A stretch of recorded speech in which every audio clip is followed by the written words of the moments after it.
Hi, this is Mimi from the Digital Learning Media team with top tips on using autocue apps on the iPad.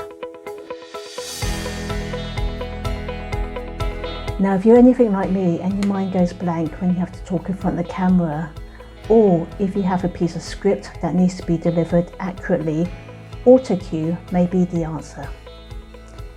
When you go onto the App Store and search for autocue apps, there are many free ones to download. Some will only provide you with text and will not record at the same time.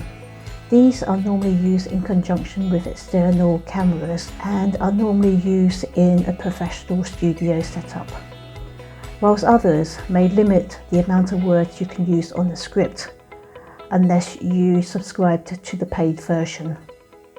The version that I've downloaded is called Video Teleprompter Lite, and it embeds the text onto the camera function so you can read and record yourself at the same time. So I've had a few practice, and these are my top tips that I would like to share with you. On the teleprompter, the script appears on the left hand side of the iPad, which is also where the camera is positioned. If you stand too close to the camera, the movement of the eyes will be a telltale sign that you are reading from a script.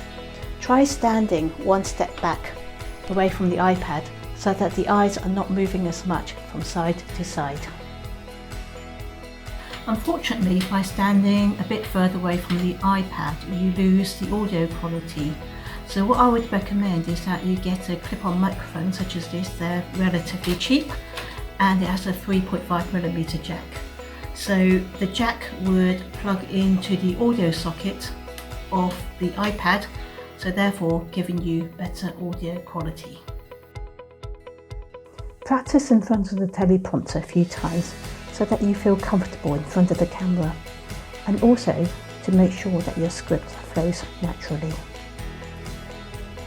Make sure you set the text to the right size so it's comfortable for you to read, and also the scrolling is at the right speed for you. Now, my iPad stand is set at a slight angle to the surface, making me look very uncomplimentary. So in order to resolve this, I'm going to move my iPad onto a higher surface and set the angle of the iPad to 90 degrees to the surface, and make sure my eye is level with the iPad camera, so therefore I can look much better. Try to keep your videos to under 3 minutes. If you have a lot of content on your video, why not try making several bite-sized versions rather than one long continuous one?